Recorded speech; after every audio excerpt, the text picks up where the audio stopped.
What's up, ladies and gentlemen, boys and girls around the world? I'd like to welcome you back to the Real Talk with Zuby podcast. Now, on today's episode, we are going to be talking to a counselor, and this is Monica Dunlap. Welcome to the show. Thanks for having me. It's an honor. No doubt. So, I've done a super brief intro right there, Monica, but please tell people a little bit more about who you are and what you do. Yeah, so I'm a licensed professional counselor. I work in private practice right now. I have a history in both drug and alcohol rehabs and working with youth that have been in trouble with the law or, children, youth, things like that. I hear that. How did you get into this field? I was in a lot of trouble as a kid. I was in juvenile detention centers. I was in group homes, things like that. And when I went to school, I had no clue what I was doing. And I took a psychology class, and it just kind of made sense. Everything that I had been through, I understood what children were going through that are in these situations. And I just wanted to help, and just kind of led me down that path. I hear that. Can you tell me a little bit more about your childhood and growing up? Because I'm always curious to know how people got to where they are and what they're doing now, as much as you're, of course, willing and comfortable to share. Yeah. Pretty normal childhood until I was, I'd say, about 13. And my grades started to slip. I started to have a lot of issues with my parents, and there was a lot going on. I don't want to get too deep into it. But children and youth were involved with my family and eventually ended up taking me out of my home and putting me into, again, juvenile detention centers, group homes, lockdown facilities, a whole host of places for about 2 years. And how did that come about? Was that from an outside organization or was that from the family side? So it's a little hazy. Kind of when that stuff happens, kind of block it out. In my particular situation, children and youth came into my home, and there was, leading up to this, there was a lot of issues with custody and things like that. And children and youth came into my home, and I'm not sure why they were there on that particular day, but they ended up pressing charges against me because the children youth worker was like in my face, laid her hands on me, and I pushed her away. And I Mm-hmm. think we'll talk about this more. This happens to kids a lot, but that was kind of their excuse to press charges, give me a felony, put me in a detention center, and then down this path of being in these lockdown facilities. When you say children and youth, I'm not familiar with that. Is that an what is that? So it's different in different states. They call it different things. It's the system, basically. So Mm. it's usually people are more familiar with the foster care system, but the system is not just foster care. They also can place you in different facilities. So basically, it's when the parents give up their rights or their rights are taken, they're put in the children and youth system. Does that make sense? Okay. So, okay, got it. So that's like a government organization or group that handles that at a state level, something like that? Yes. Yes, Okay. exactly. Got it. Got it. And when you talk about lockdown facilities, what does that mean? I'm not even super familiar with the term. Yeah, so it varies. It's been in the news a lot lately because Paris Hilton has started to speak out about the abuse that goes on in these places and the lack of any sort of actual help for children. So there's a few different types of facilities. I'll just speak about, what I'm familiar with. So the place I was at, the first place was a detention center, which is locked down, no sunlight, no outside, like it's jail. It was in the first floor of a adult jail. Mm. And it's the same thing as jail. And then from there, there's different facilities such as um, residential treatment facilities, wilderness programs, things like that. It's basically called the troubled teen industry. So it can range anywhere from a kid having a mild issue such as truancy, bad grades, or anything to, stealing a car, things like that. Parents can send their kids to these places themselves without children and youth involvement for things like coming out as homosexual, being sexually active, not agreeing with their parents' religion, things like that, because ultimately parents have autonomy to send their kids anywhere that they choose. Yeah. So the way, I mean, I think it's good for the listeners to know the way this podcast came about was I was talking about who I should speak to on my podcast, and you said that you'd like to talk about the troubled teen industry, and Yes. that was a term I'd never even heard of before until you mentioned it. I'd never even heard that phrase, and I was like, what's that about? And you sent me a DM, sent me some links and some info, and I was like, oh wow, this is something that if I'm not aware of it, there must be millions and millions of people out there who aren't aware of it at all. So, how many children are even in these facilities, these different types of facilities? How big is the scale of this? So annually, there's at maximum about 200,000 children in the US alone in these facilities at any given time. It ranges, obviously, but that's typically the average per year. And tell me more about your actual experience with this. How long were you in this for? What was it actually like?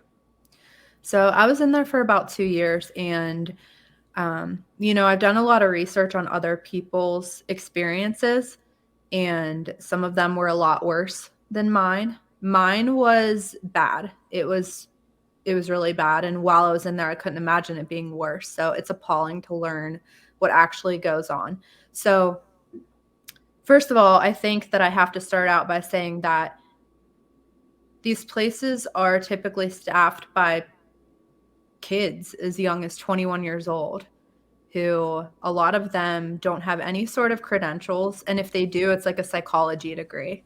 And I'm not sure if you're familiar with what it takes to get a psychology degree, but you're not learning about trauma. You're not learning about crisis. You're not learning how to handle behavior issues. You're learning things like how memory works, stuff like that. Like it's all light and fluffy things to get you to the next step to a higher degree. But at these places, they're so short staffed, they'll take anybody to work there. So picture a bunch of, 16, 17-year-olds with 21-year-olds in charge. Are you familiar with the Stanford prison experiment? Very Yeah. much so. So basically, what happens, you give people power and they abuse that power, especially if they're not properly trained, not properly educated. So a lot goes on at these places. There's sexual abuse, physical abuse, the mental abuse is, I mean, it's just crazy the things that they do and the things that I saw go on there. And, even if it's not the staff doing it, it's the other kids. Because think about at nighttime, you have staff, they're working overnights. A lot of them fall asleep, and the kids know what's going on. So they're, sexually abusing each other, physical assault, things like that. That sounds crazy. I mean, what's a typical day in their like? I mean, how is the time even spent? So it depends on where you are. Some of these labor camps, because the whole idea of these facilities is tough love. Okay. So I guess I should start. So the foundation of it was actually a cult. This guy had addiction problems, and he decided to start his own facility. And he would use what was called attack therapy, where you would take people's weaknesses and you would use it against them. You basically berate them. You would break them down in order to build them back up. But life doesn't work that way, especially when you're a little kid. So there's a lot of everything's punishment. And from a psychological perspective, from a research perspective, punishment doesn't work. It teaches kids to hide things. It doesn't produce morality, it produces politeness. So you have these kids that are not learning how to behave, they're just being berated into behaving a certain way.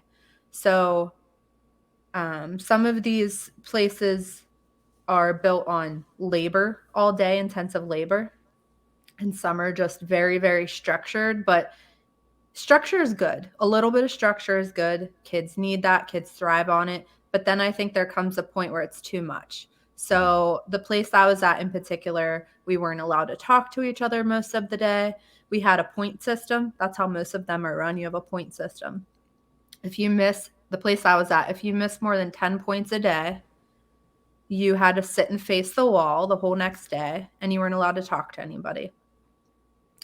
You could also be put into solitary confinement, which is the same as what would happen in an adult prison. You're in a Hmm. concrete room.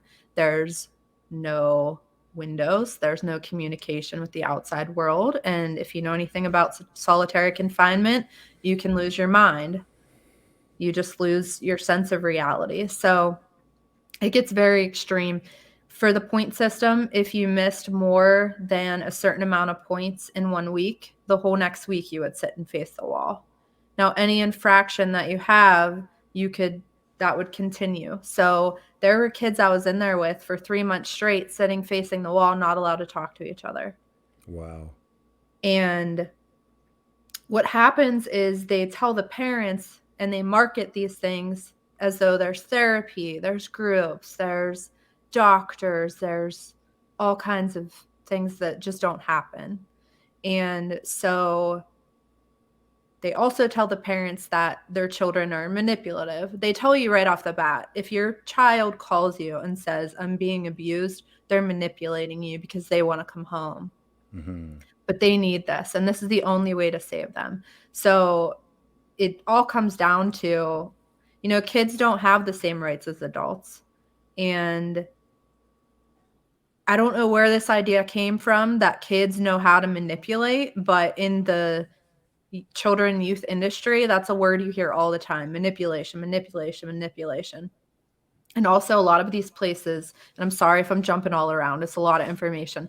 That's A okay. lot of these places are in the middle of nowhere, so no one can check in on them. And when you first get to them, they have different level systems. So when you first get there and you're on level 1, you're not allowed to call anybody. You're not allowed to call your parents, not allowed to call anybody. And for the whole entire time that you're in there, you're only allowed to call your parents. No friends, nobody. So let's say your parents are part of the abuse that you're experiencing. There's no one you can tell.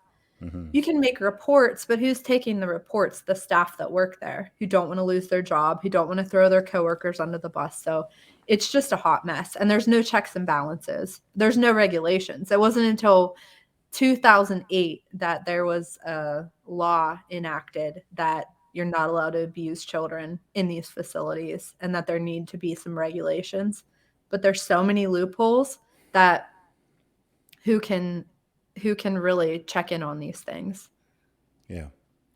This is so weird for me because it's rare for me to come across something at this scale, which I've been completely, honestly oblivious about. That Mhm. doesn't happen all that often. So I'm just kind of taking this all in. Like, how on earth has this been going on at that scale? You said about 200,000 children just in the USA at any one time. Yep. You're basically talking about, I mean, it's sounding like not just an adult prison, but a pretty harsh adult prison. I mean, putting people It's in worse. solitary confinement. And yeah, I mean, it almost, the hard things with these type of subjects is they almost sound unbelievable, right? It's Mhm. almost like, wait, how can that be happening in the USA and that's not all over the news? That's not the biggest subject. People are not talking about this. Mhm.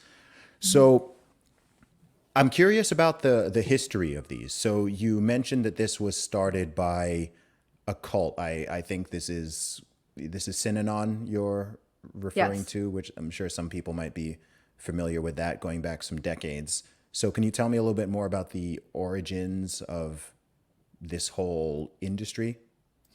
Yeah, so I mean that's kind of where it started. This guy, he started this group and it was supposed to help people. He helped himself get off of drugs and alcohol and he started going to AA meetings and he started, and if you're familiar with the model of AA, Alcoholics Anonymous. A little. You all go around and you share and you maybe talk for like a minute or two, and then it goes to the next person. This guy was going to these meetings and talking for 2 hours and like developed this following. And eventually, they weren't having that. They're like, you can't come in our meetings and take over. So he started his own program. Mm-hmm. And this guy, he had no credentials. This was, I don't even know when this was. I think it was like 50s or 60s. Late 50s, I believe. And Yeah. yeah, and he would just do all kinds of crazy things, forcing abortions, forcing vasectomies, and couples were coming in there to get help, and he would force them to get with different partners, just completely deranged things. And people started adopting these models for these youth programs. And youth programs originally started off of orphanages. But then what do you do with the kids that are in trouble and no one wants them and things like that? They can't get into the foster care system. Nobody wants teenagers. And it's really hard for teenagers to get placed in a foster home.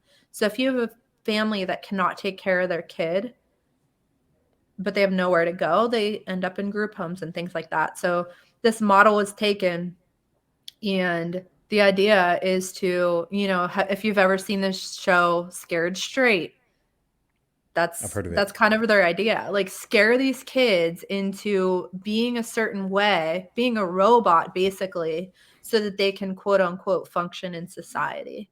But that's not what, the developing brain can't handle that. Mm-hmm. So it's basically, abuse these children into being who they want to be. And that's exactly what happened. I know for myself, I went in there and I was a shell of myself. I put my head down. I did what they said because I was terrified, because the threat was, you'll be here until you're 18. You'll be here till you're, if you're still doing things, and it's not anything crazy. It would be if you took more than a 10-minute shower, or 5-minute shower, you got 1 day a week, 10-minute shower to shave your legs. If you took a 5-minute shower and you went over by 30 seconds, you lost all your points for the day and you're sitting facing the wall. So it was these little tiny things that if you didn't follow the rules perfectly, they would threaten you with a higher level than what you were already experiencing. So in the aspect of getting a kid to temporarily change their behavior, yeah, it absolutely worked. And their parents would think, oh, yeah, they must be getting help because all of a sudden they're not acting out. But it wasn't actually help. And some of these kids are there because they have anxiety, depression, maybe they're cutting, eating disorders, things like that. They're not actually bad kids. They're not criminals. And they're placed in there with kids that maybe do have some level of criminal behavior. But even if that's the case, where's this starting? Mm-hmm. Why is a kid that way? 9 times out of 10, there's an issue with the family. It's just a piece of the pie, and there's other people involved. So the kid's the target, and I know that you have brought up single families a lot, or single Mm-hmm. parents. Lack of both parents can cause a lot of issues.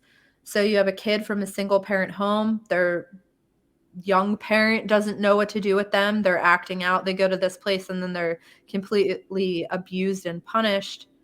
And it's not that they chose that path. That's kind of the hand that they were dealt. The Mm-hmm. environment that they were in created that behavior. Yeah. So, in your experience, so were you in this one single facility for 2 years straight, or this was going to lots of different facilities and programs? How can you walk us through that? Yeah, I was in multiple facilities. So I was first started with a juvenile detention center because I did have charges. I had a probation officer, and that's where she placed me. I was there for, I think, the first time 3 months and the second time like 6 months. And this was all one long stretch, though. I was kind of back and forth. And what happens, and I'm not sure if this still happens today because this was all the way back in 2001, they would use juvenile detention centers as shelters when the shelters were full. So even if you didn't do anything wrong, they were putting you in there if you had nowhere to go. Got it. And so I was in a juvenile detention center. And then I was in what's called a residential treatment facility, which is supposed to help kids with, mental health issues, behavioral issues, things like that. And then I was in a lockdown facility. I'm not sure what the technical term for that was, but it was basically juvie, but you're in like a little house and the doors all lock and everything, but you're not in a jail cell. You're in like a cabin and you sleep in a room with like 12 other people. So it was the same. It just looked a little different. Hmm. And what was the process of coming out of this all? What do you mean? As Like, how do in, you get what? out? Yeah, I mean, how long do most young people stay in this? And in for yourself specifically, what was the end of this process? So, this is a loaded question because there's Okay. multiple ways it happens. So, if you go in there because your parents voluntarily send you there, they can take you out. But like I said, that's very rare because they tell your parents right off the bat that your kid's going to manipulate you. So I think it all depends on your relationship with your parent. Some of them you cannot get out because if you're like me, I was a warden of the state. So the state had custody of me, my parents did not. So I was under their rule of thumb. I had Right. to go to court hearings. So every 3 months they would have a court hearing. So when I first came to this facility that I was at the longest, I was told that I would be there for 3 months if I followed all the rules and I got through the level system. They have a level system that's based on the points that I was talking about. If I Hmm. got through the level system, that I would be released in 90 days. Well, this is another thing that's completely messed up. And I've heard from, now I have friends that work in the children and youth system, and I have friends that work in the juvenile justice system, and I've heard the behind the scenes. And what happens is when you have a kid that is well behaved, let's say, in these places, a lot of times they will fight to keep them in because this is a $23 billion industry. Whoa. Yeah, they're making Whoa. $23 billion a year, 90%, which is Medicare, Medicaid, and um, state funded programs, grants, federal, local, all that funded. So it's a moneymaker. So you have a kid, 23 billion a year. billion, yeah.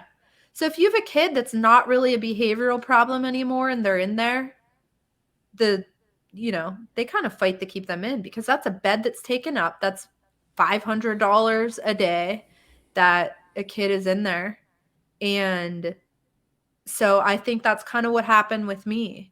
I'm not saying I was a perfect kid, but when I went in there, like I said, I kept my head down. I followed all the rules, and they would do some really weird things. Like, for example, I was on the level system and I think there was like 4 or 5 levels. I was on the highest level, or no, the second to highest level. And they would say, "We know that you're being manipulative because when you came in here, we were told that you have all these behavioral issues and now you're faking it because you're doing everything you're supposed to. And we think you're just faking it to get out of here. So we can't move you up to the 5th level, which is where you usually get released because we haven't seen the real you." So then what would Wow. happen? You have a kid, at the time I was 16 years old at this particular place. I was there from 15 to 17, almost right before my 18th birthday. Okay. So they would say, you're faking it and you need to stay here longer.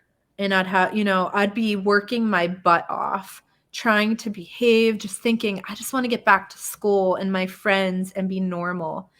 And then they would tell me this. And I remember one particular time I had followed all the rules. I was there for six months at this point. I had gone to 2 court hearings where I was told I was going home and then told I had to come back for no reason. I hadn't acted out. And I remember crying when I got back. And we had you had a piece of duct tape in every room and you had to say, "Can I cross?" And if you cross that piece of duct tape without asking, you would lose 10 points. Again, 10 points, you're on the privilege, whatever it is, and you sit and face the wall the whole next week. Mm-hmm. So I was extremely upset. And I tried to walk to my room before I, like, threw something or whatever. And I didn't ask if I could cross. It didn't even cross my mind. I was so upset. And I got tackled because they use restraints there. I don't think I mentioned that. Wow. Okay. That if you're doing anything that, there's all these rules that they're supposed to follow to restrain you, but they don't follow them. These are 21-year-old kids. And they threw me down on the ground and they basically strangled me. I couldn't breathe. And so, what do you do? Fight or flight. I started fighting back. And that resulted in me, after 6 months of hard work, putting me back on level 1, starting Wow. all over. And I was just at that point, I was crushed. I had given up. And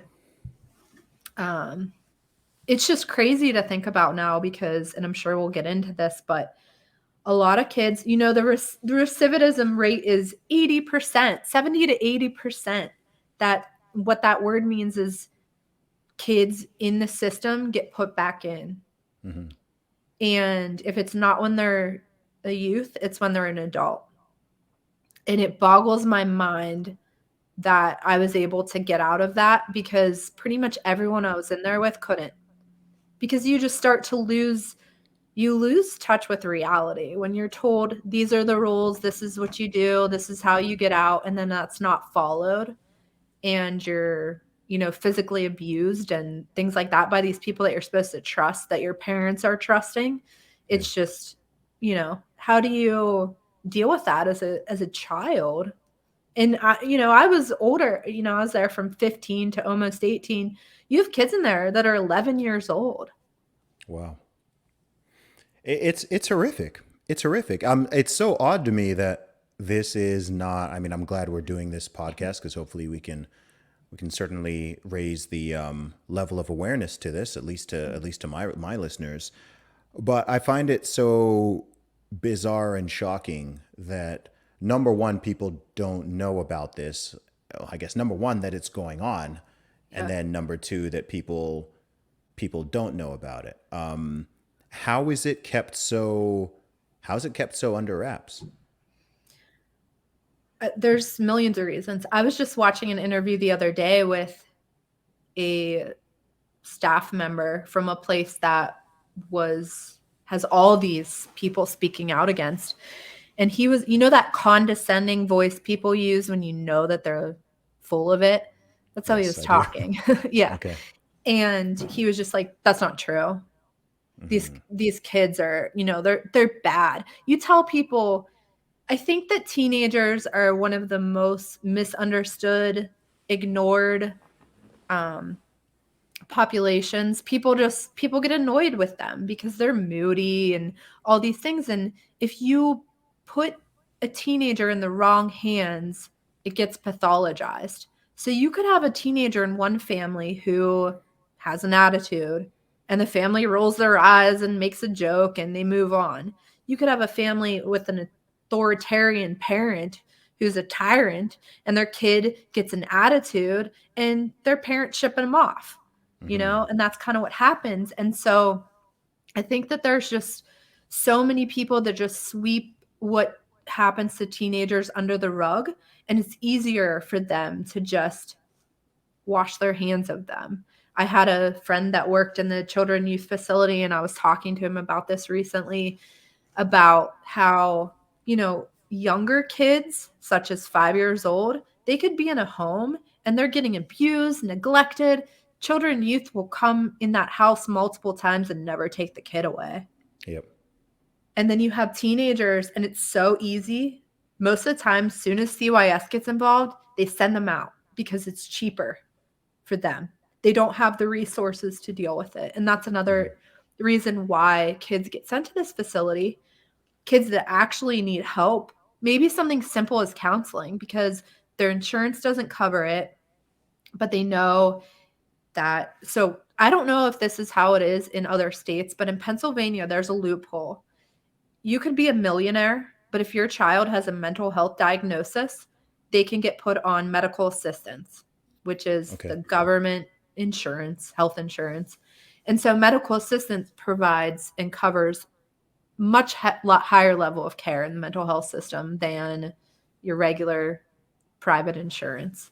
So a lot of these parents are told, hey, we know you can't afford help for your kid, but if you sign this paper, we can get you medical assistance and then they can go get this treatment. So sometimes it's well-meaning parents who think like, I don't know how else to help my kid. And this sounds like a great thing. They're going to be in a safe place and they're going to get therapy all day. And that doesn't happen. The place I was at, it was marketed as a treatment facility Mm-hmm. for help, for behavioral and mental health issues and things like that. There was no therapy.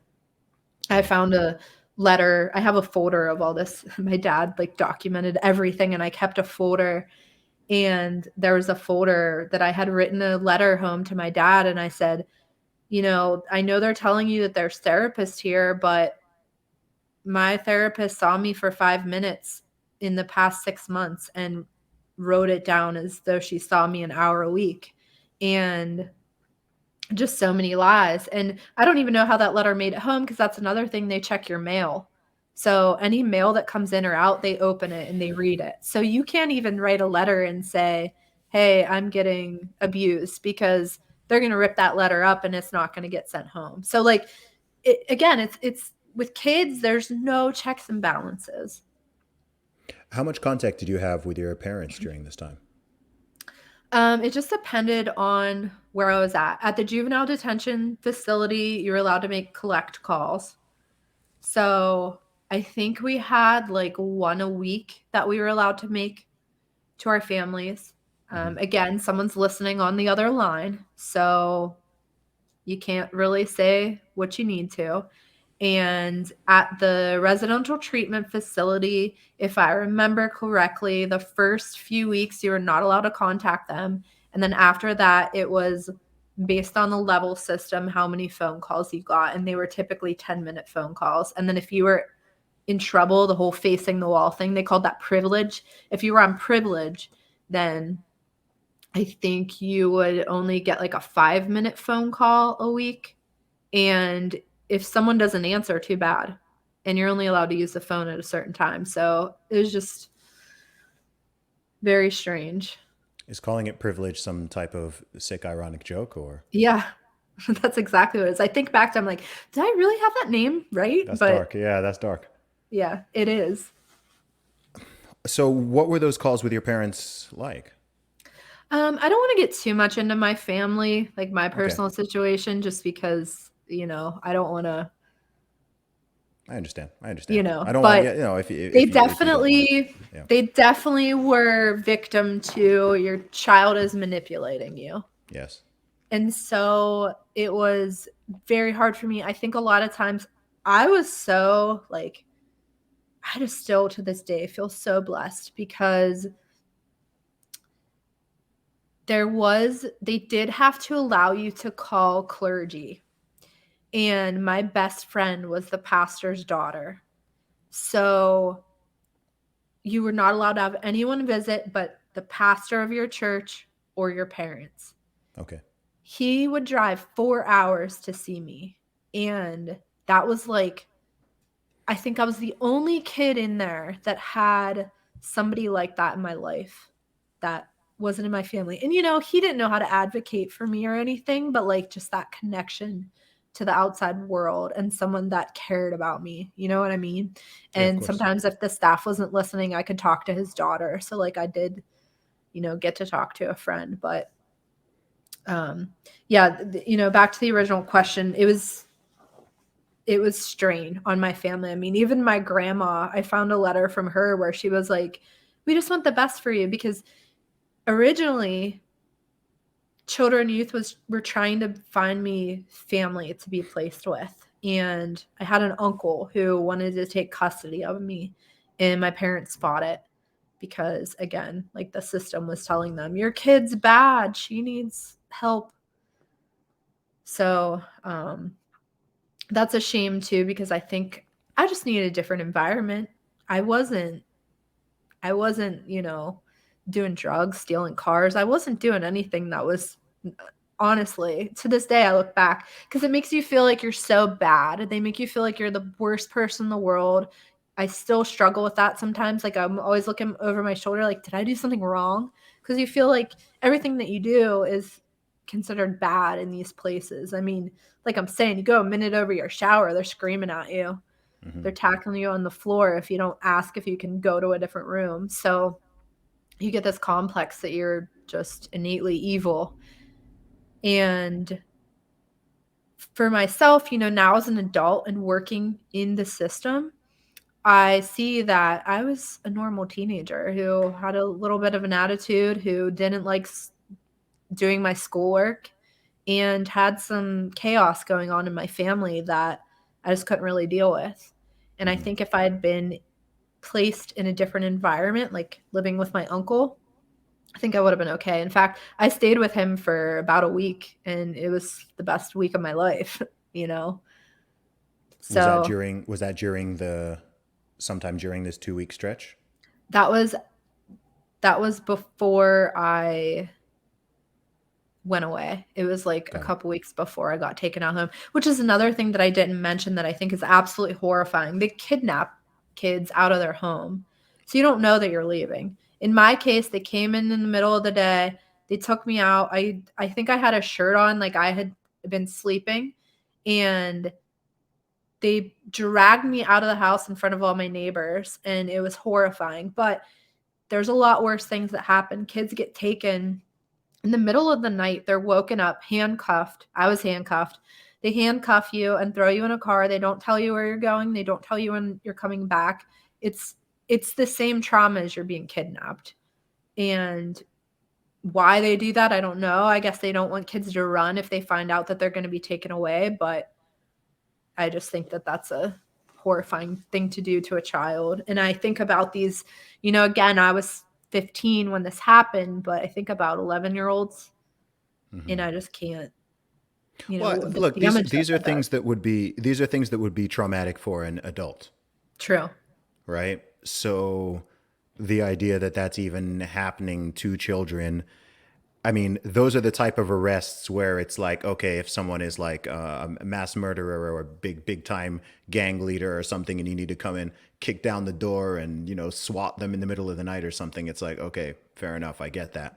But if you're talking about a child, right, or it's just someone, it blows my mind. It doesn't. It sounds like something that I think we often like to think that in our modern countries and societies, things like this are not possible. This sounds like, oh, that must be happening in a foreign country, right? That can't be happening in America. Or if Hmm. that happened in America, surely that was like 100 years ago, and things like that don't happen anymore. So I think that's why it's such a it's such a weird and mind blowing concept.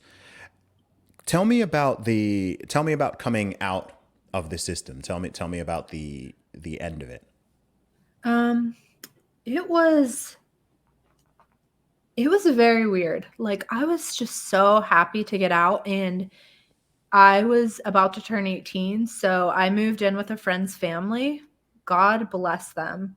I had multiple friends whose parents took me in over the years, and I finished my senior year of high school, and they just took care of me, Yeah. Like, I didn't even feel out of place. They just took me in. They loved me. I had a great senior year. I graduated and took a year off, and I ended up working at a summer camp that I had gone to when I was little, and found Jesus. And, my life was on a good path. I still struggled a lot. I just struggled with depression, and not even knowing that it was depression. Just, I just had trauma for the past few years, but, Yeah. I drank a lot. I never had like an alcohol issue, but like I just like went into the party scene, whatever. And I had a hard time with relationships and things like that. Like, you get these abandonment issues, like, I can't even explain. I mean, the people that are supposed to take care of you and love you allow you to be kidnapped and abused by strangers. And Yeah. so I had a really hard time. I'd get into a relationship and I'd panic that they were going to leave. Something bad was going to happen. And you can't function like that. And even with friends, like, I remember I'd have friends that, like, the second I thought that like, it felt like everyone was out to get me. You know what I Hmm. mean? So I had a really hard time just building deep bonds. And um, it was very, I don't think anyone knew what I was going for, and I hid it, like, no one knew that I had any issues because I always kept a job, I always was responsible, but I was definitely suffering in silence for a lot of years, Yeah. and I don't know how anybody else gets through this, because if I didn't have the faith that I do, Hmm. I'd be lost. But that, to me, surrounded me with some very great people who I could look up to and kind of learn how you're supposed to live. And that, maybe I didn't feel love from the places that I should have been able to, but I was able to understand God's love and just change from that. And there was a long time where it's weird, like, you get out of there and you block it out. Like, I forgot that I was even in there. I didn't talk about it for years, and it wasn't like I was ashamed or anything, but I literally didn't think about it for, like, I'd say, 10, 15 years. It wasn't until the past couple years that I started to really think about it and process it and actually work through it. And I Yeah. hear that from people a lot, that they just block it out. Yeah. I'd assume, I don't know the deep psychology on this, but my logical brain would assume that's some type of way of your body and mind trying to block something out to protect you, to enable you to be able to function, essentially. Otherwise, Yeah. it's gonna, if it keeps popping back in your brain when you don't want it to, then it's gonna be really hard to just get on with life. So I don't know the psychological mechanism through which that happens, but I would assume, I think it's similar with people who have experienced types of, like real trauma, whether they've been to war, or they've just experienced something really horrible in their childhood and their brain just shuts that out. Mhm. Yeah. Yeah, and on one hand, I'm like, I can't believe this happened to me. Like, it was terrible. There was physical abuse, sexual abuse, all that stuff. But some of these places are just out of control. I mean, Mm. there was a facility, and I know this happened at multiple facilities, but I was learning about one recently that their way of dealing with trauma, they would, like, make this stuff up, make up these ways of, I don't know if it's supposed to be therapy, but for example, girls that had been raped and had sexual trauma, they would make them do rape reenactments to, What? like, yeah, to, like, I guess the idea behind it is, exposure therapy, where, like, Oh if my you're scared gosh. of heights, climb a ladder, you know what I mean? Rung by rung. And Yeah. and they would do this stuff and just take it to the extreme. And, again, you have these staff with no credentials or training running things. So even when there is therapy, it's deranged. Mm. I don't know if you'd be able to answer this question, but do you know if this is a global phenomenon? Is this something that exists across the world and across the so-called developed world? Is this? I'm from the UK, of course, myself, and I'm not. This wasn't on my radar with the US, but I'm now wondering, whoa, is this like a whole underground industry in the UK? Is this happening in Canada? Is this happening across Europe? Is this, I don't know if you can answer that, but do you know the extent of this on a sort of global scale? I'm not sure, like, if it's in every developed country, but I know Yeah. that Australia, I believe the UK, I know Canada, and I'm sure that there's more. But it is, I mean, even in, what was I reading? Germany, the cult, the Cyanon cult, Hmm. they still use that model there today for certain programs. So I'm sure it's in Europe too. It's so weird. Tell me more about the work that you're doing now. So originally, right now, I'm just I kind of supervise other therapists in a private practice setting. So I'm not my hands aren't as deep into things as they were before. But I worked in so I did a couple things. I tried to work at a facility that was like this, thinking that I could change it. I was young. I was in my early 20s. I was in school full time. And I had good intention, but I went in there and like for one example, the supervisor was supposed to be there every day until 6 o'clock, and he would leave at 11 a.m. every day. And I would try to, you know, use my influence to make changes to certain rules and stuff like that. And with no one backing you and being a young kid, there was not really anything I could do, you know? So that particular place, thank God, because I worked there for about 2 months and I was like, this is deranged. Like, I can't even be a part of this. They got shut down a couple years ago for, they had a child sex ring, I believe, in one of the cabins, one of the boys' cabins. Yeah, it was really bad. It was all over the news and they finally shut it down and demolished every building and I was like, thank God. So I tried to work in an actual facility like that and it was just you just couldn't do it.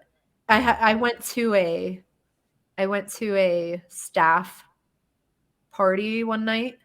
It was like a get together, my first week of training. Everyone was doing coke and they were making jokes about how they slam kids on the ground and I was just like this is horrifying. So from there I started working in a drug and alcohol rehab and I for a while I worked in the youth building and it was kids that had criminal charges and were using drugs. That wasn't too bad. I mean, it was very structured. Some of the staff were terrible, but some of them were great. But it was pretty safe. I didn't see any physical abuse or things like that. They weren't allowed to use restraints. Mm-hmm. And then from there, I worked in it was called family-based therapy. And it's a wonderful program. And the whole idea behind it is to keep kids out of these facilities. So we're fighting against children and youth. We're fighting against um, even the parents sometimes. And we're going in and we're structuring the family to make changes so that the kids can be successful in their own home, in their own environment. So, like, if the parents need help with something, maybe it's financial, maybe it's therapy, things like that, we're driving them places, we're getting them set up with resources, and then we're doing intensive therapy 2 to 3 times a week in their home.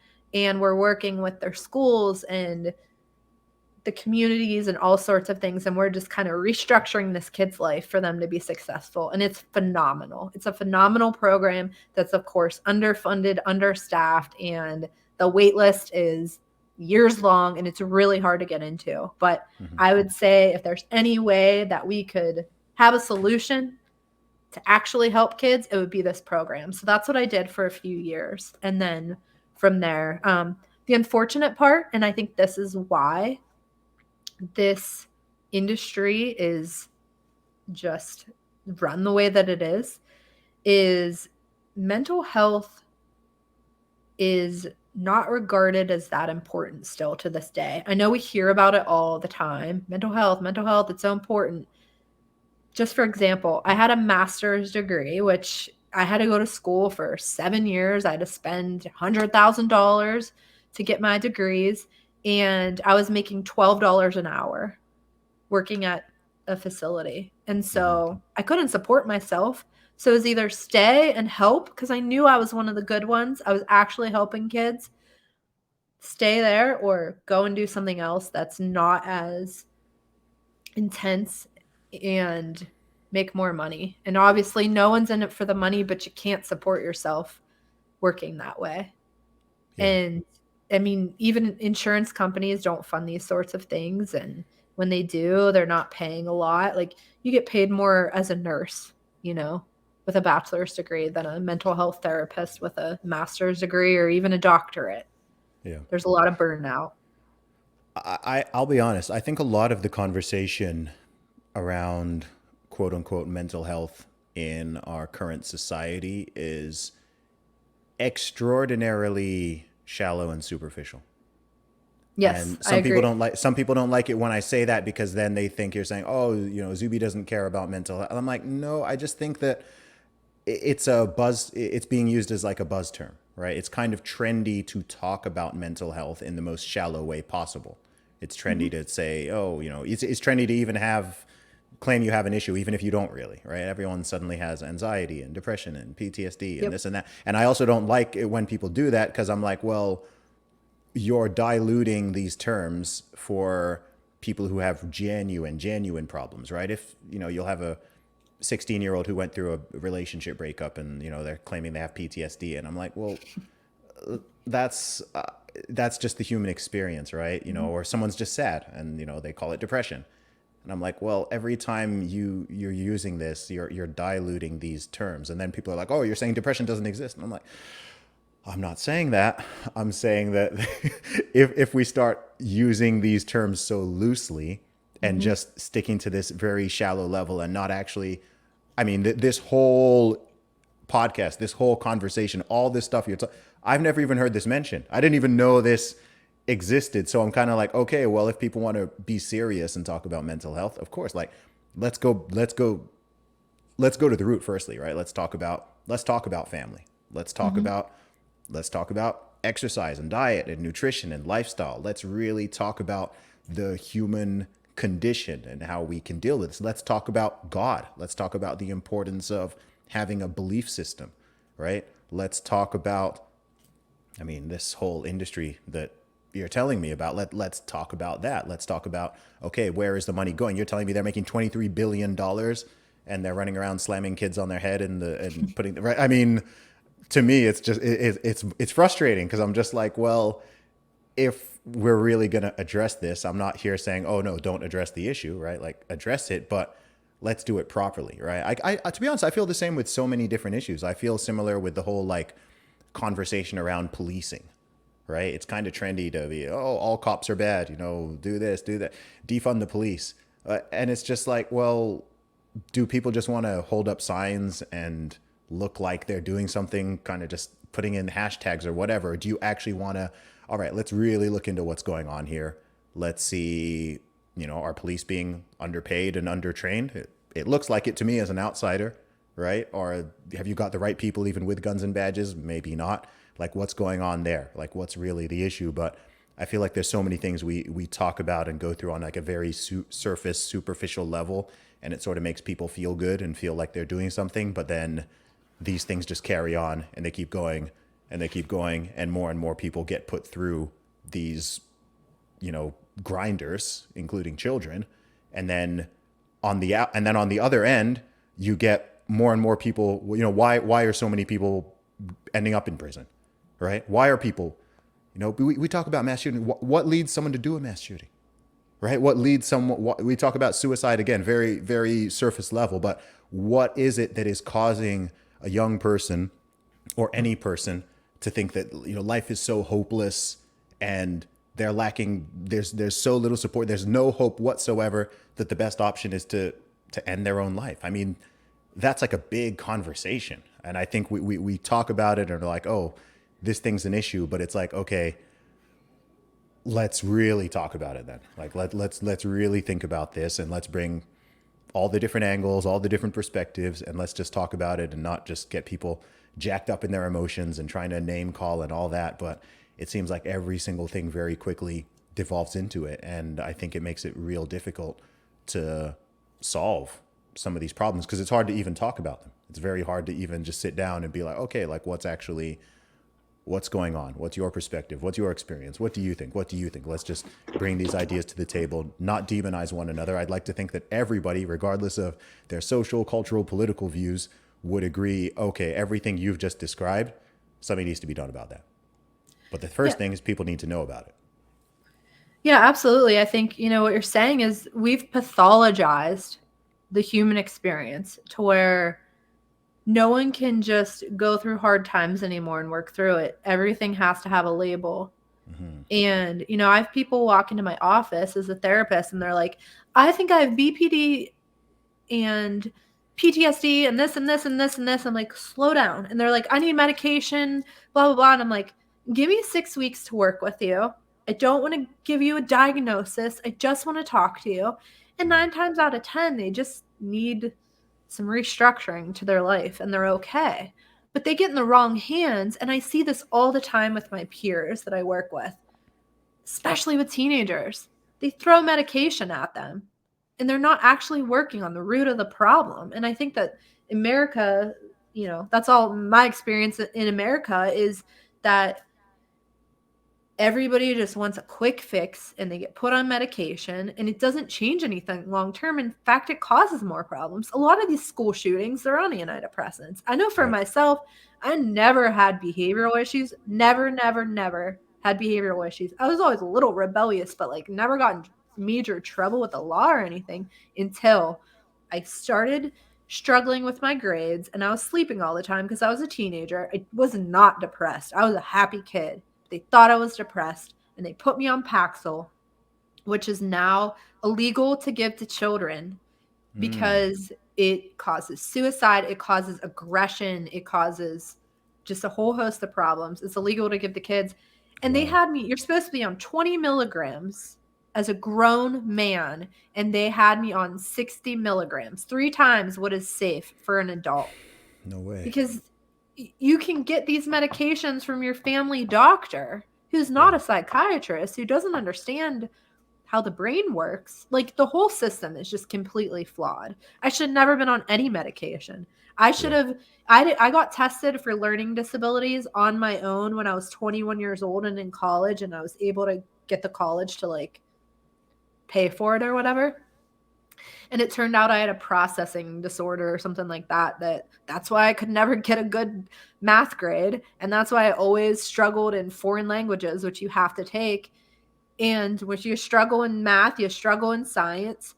And so once I got put in the right, like in college, I had some, like, I got extra time to take tests and stuff.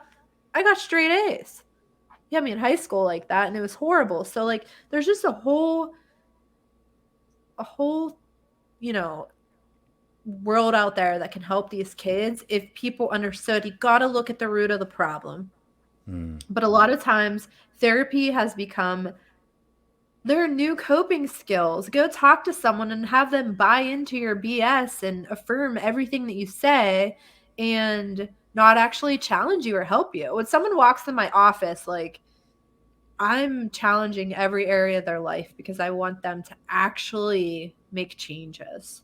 And Yeah. that's just not the norm, unfortunately. And I know some great therapists, so I don't want to act like the whole system is that way, but a lot of it is. And that's why, when I see people say things like on Twitter, like therapy is so stupid, like don't ever go to therapy, I understand why they feel that way.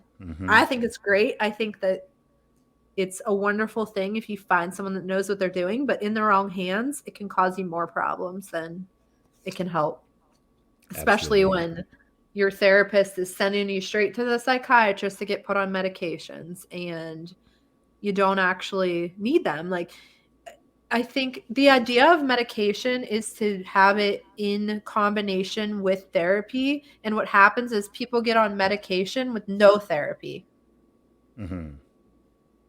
Like, And people get on medication who don't need it. And there's a massive profit incentive for that, especially in the USA. That's actually probably one of my biggest criticisms of the United States is the way that drugs, both legal and illegal, are handled and dealt with. I just think is a massive disaster. Everything from the opioids to the fentanyl to the antidepressants to the uppers and downers and like just yeah, the drug use in this country is just it's insane to me. It's insane to me, and it's so far beyond what it's like even in other other developed countries. I mean, I think with opioids, I think the U.S. consumes over 90% of the global supply, and the U.S. is only 4% of the world's population. So you got 4% of the world's population having 90% of it, and I'm just like, that is bananas. Like that's such a big problem. And then, on a going up a level, just echoing some of the statements you said, I think on so many things, human beings and our societies, we struggle with balance. That's something I'm really noticing these days is there's just an absence of balance. It's always overcorrecting one way or the other, right? Overcorrecting into, oh, we're gonna give you so much tough love that we're gonna put you in restraints and we're gonna kidnap you and we're gonna slam you on the ground to we're gonna coddle you so much Yeah. that we're not gonna challenge you at all. Mhm. And you're just gonna get your way with everything and whatever you are, whatever you believe, we're just gonna affirm that and everyone be super gentle and words of violence and all that nonsense, right? And it's just like, can we not just have a balance between genuinely caring and having compassion whilst also having tough love? But again, maybe this is getting even deeper. Maybe this is the result of an imbalance between the sort of masculine and the feminine, right? Where those two balancing forces, whether in children's lives or even in the lives of adults, have just been out of whack now for multiple decades. And so people have lost track of how to balance these things out in a healthy way. I don't know. Yeah, absolutely. And I think, the biggest thing that I always try to tell people is, we talk about chemical imbalance all the time, and that's never even been a proven thing. It's a theory. Yeah. If there is a chemical imbalance, why? In in my experience, it's hormones. Mm. And if you think your doctor checks your hormones ever, they don't. Unless you get a fantastic doctor or you go to a naturopath who sends you to the lab to get your hormones checked, it's so rare. And most people don't even think about it. Your hormones are off. I mean, I know for myself, I was not sleeping for, I just couldn't fall asleep. And I was like real anxious. And it wasn't like mental anxiety, it was like physical. I'm like, what's going on? Got my hormones checked. My cortisol levels were high.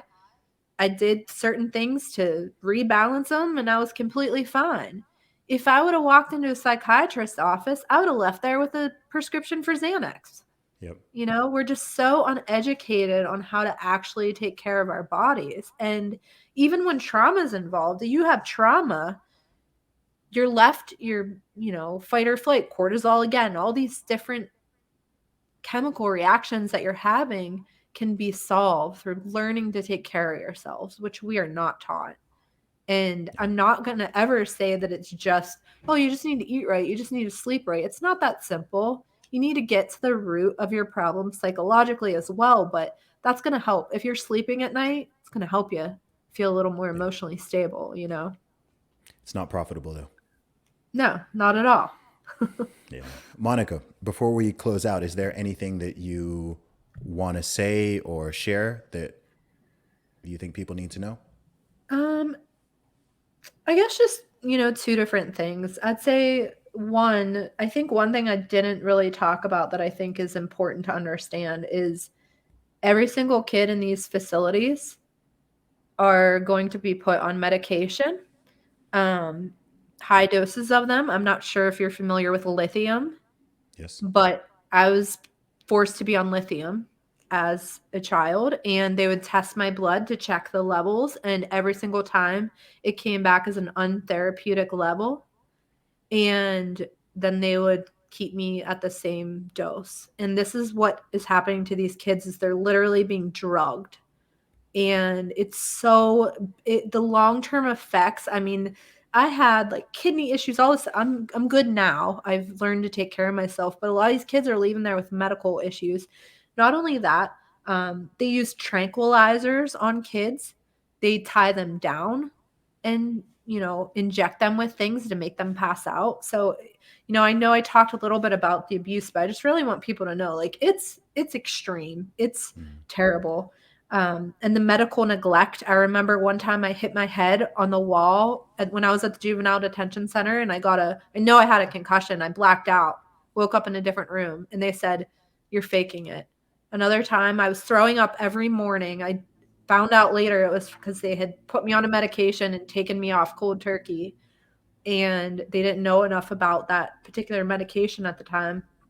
They thought that I was bulimic, which I was not. So I was forced to sleep outside on the floor in the fluorescent lights at night because I was on suicide watch. So like I could go on forever about the crazy things that happened, but like I just, if at any point if I downplayed how bad it was. I mean, these kids are going through a lot. And then the second thing I want to say, I think it's important to talk about the solutions of what do we do? What do we do with these kids? Because you do Hmm. have kids that they need help, whether it's behavioral, mental health, whatever it is. And I think a few things that need to happen are that family based therapy I was talking about. I think we need to put our funds into that. If we have $23 billion out there to just give these places to ship kids there, why Hmm. can't we put that into these communities? Better pay for therapists, more programs. I mean, I know the place I live in, the Pittsburgh area, and there's probably maybe like 7 different places that do it. Probably I could maybe like a couple hundred kids that get help when there's 200,000 kids in America that need this help. So I think that we could, do things like family-based therapy because it is a family issue. If you take a drug addict, the model for most rehabs is it's a family issue. If you take a kid with or an adult with an eating disorder, family issue, they work with the family. They have intense family therapy to get this person help. That's how it needs to be 100% of the time with kids. A Hmm. kid should not just be going to therapy. Every time we get a kid come to my practice where I work for therapy, we try and get parents help as well. And it's nothing to be ashamed of. It doesn't mean you're a bad parent, but a lot of people just don't know how to take care of teenagers, and that's okay. There's nothing to be ashamed of, but I think that there just really needs to be some restructuring. And I think that there is such a thing as parenting classes when people lose custody, stuff like that, but it's very rare that hear it happening with teenagers. So I think that parenting classes need to be more of a mandatory thing for parents that are not able to take care of their kids. Hmm. So I just think that, oh, another thing is training. I mean, again, I was able to get a master's degree without learning about trauma. If I did, it was probably like 10 minutes. There should be at least an entire class on trauma. You should have to have a certification to work with it because you can do more damage to somebody if you don't have trauma. I mean, if you've ever watched Dr. Phil, you'll see like half the time he's re-traumatizing people from the stuff he's Hmm. saying, and especially when kids are involved. I'm not sure if you know Bad Baby, but he sent her to the rapper. He sent her to a Oh, facility like this. Bad Bobby. Yeah, yeah. Okay. Yeah, Yeah. she actually has YouTube videos talking about what happened to Oh, her at really? these facilities. But like, Wow. yeah, it's just I think it all comes down to we need, like you were talking about with police officers. It's not that people are necessarily bad. They're not trained. They don't know what they're doing. Hmm. So I think that the whole system just needs redone. And I think if we can put a focus on teenagers, we're going to prevent there being so many adults in and out of prisons and stuff like that if we get the kids the help that they need. 100%.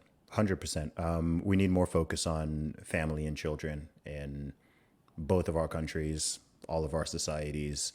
I don't even know how people pretend that that is not such a huge issue. Maybe because it makes people feel uncomfortable, but that's the reality of it. That's where it starts. And Mhm. so, if we're gonna invest and try to nip certain problems in the bud, then I think as a collective society, and it's hard. It's difficult because people like a solution where a politician can just pass a policy or wave a wand, but I think it's hard because people know that you can only do what you can do as an individual, and you can encourage people in certain directions, and you can promote good ideas over bad ideas. But in a free and in a free society, people also have the choice to make bad decisions. But the biggest shame is when those decisions then have a downstream impact on children, especially, and also on and then wider society as a whole, because that's kids are the future, literally. Yep. So it's a complicated one. But Monica, massive respect for the work you're doing. Thank you for sharing your story.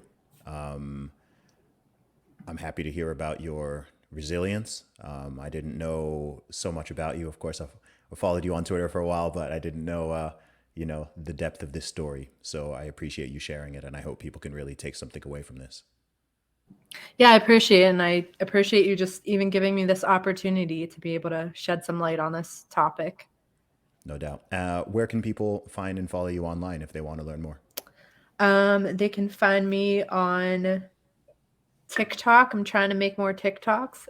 It's at Harmonica Ice, and on Twitter at Take Heart Monica. Take Harmonica. To Yep. follow her on Twitter. I can't promote TikTok, but I follow mean, who Monica can, on you know? Twitter. I'm trying to start my comedy career on TikTok. Okay. Okay. No doubt. Monica, thanks for coming on the show. I appreciate you. Thank you very much.